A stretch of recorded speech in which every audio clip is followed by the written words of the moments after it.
Análise política, com Rudá Hit. Na ponta da linha conosco, então, nosso comentarista político, Rudá Hit. Bom dia, Rudá. Bom dia, Luiz. Rudá, o cenário político nacional que se desenha precisa de uma atualização de discurso, pelo menos para os políticos mineiros, né? Exato. Eu vinha comentando já algumas vezes na coluna desse problema do discurso, principalmente do senador, ex-governador Aécio Neves. E acho que é um bom momento até para a gente explicar ainda aqui rapidamente. Qual que é o debate que hoje ocorre no mundo inteiro em relação a qual é a ação dos governantes e do Estado? É um debate entre os liberais e os desenvolvimentistas. E nesse momento, quem ganha a parada, em função daquela crise dos Estados Unidos de 2008 e agora de novo a crise dos Estados Unidos com a Europa, quem está ganhando a parada são os desenvolvimentistas. O problema é que os políticos mineiros, pelo menos aqueles que governam Minas, ainda está mais próximo dos liberais. Qual a diferença de uma maneira bem rápida e didática? A diferença, Luiz, é o seguinte: os liberais acham que qualquer tipo de transferência de renda, ou seja, você por impostos aumentar a carga tributária sobre as empresas e transferir para pobres, gera inflação e diminui a competitividade.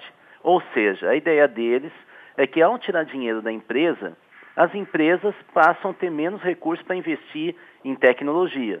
E assim, eles não conseguem competir com o exterior, com as indústrias de fora. Bom, o que diz o outro lado, os desenvolvimentistas? Que a única forma de ter estabilidade e crescimento com sustentabilidade é se nós tivermos um mercado interno forte. Ora, mercado interno forte significa muitas pessoas que têm recurso e salário para consumir.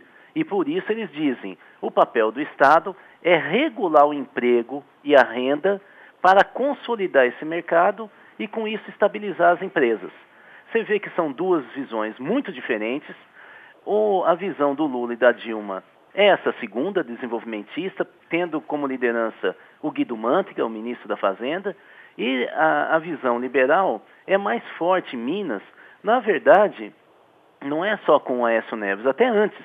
Apesar do discurso de Itamar Franco, ele na prática não liderou a economia e não fez nenhuma intervenção clara em relação ao desenvolvimento de Minas. Nós estamos pagando agora o preço disso, quando cada crise no exterior abala profundamente a economia mineira. Então esse é o debate que está ocorrendo e é isso que faz a gente discutir, como você acabou comentando logo no início, se não é o caso de ter uma atualização, ao menos, do discurso dos políticos mineiros, não uma alteração, se for o caso, mas pelo menos uma atualização frente à crise mundial. E isso a gente fala a respeito da linha de raciocínio de quem nos governa, e você acha que isso, você disse aí que as crises lá fora estão abalando, estão chegando à economia mineira, isso pode ter um reflexo pior aí a longo prazo? A gente está sentindo hoje que as contas do Estado parece que elas não estão, pelo menos não estão de acordo com o que diziam que elas estariam, quer dizer, sanadas, com a dívida paga. Há uma dificuldade do Estado de quitar alguns compromissos. Isso a longo prazo pode se tornar um problema mais sério? Pode a médio prazo, não a longo prazo, ou seja, até o final do ano, por exemplo. Lógico que em ano eleitoral as torneiras do orçamento se abrem, não é só do governo federal, que já estão escancaradas, mas do Estado também.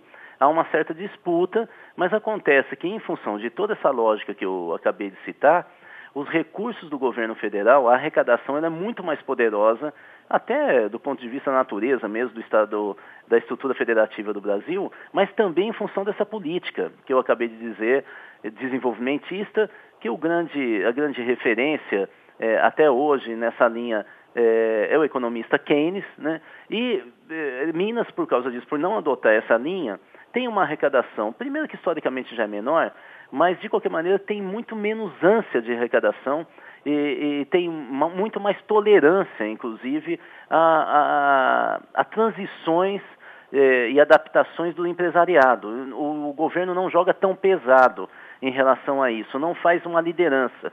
Com isso, nós temos hoje o Estado de Minas 57 bilhões de dívida com a União, e vem se debatendo para essa dívida ser corrigida, obviamente que para baixo, mas o que nós temos em Minas é que achar uma alternativa para que a gente possa liderar o desenvolvimento e não fazer o Estado, que é o terceiro PIB do país, ter a terceira média salarial.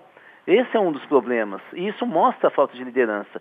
Por que nós temos uma média salarial tão baixa?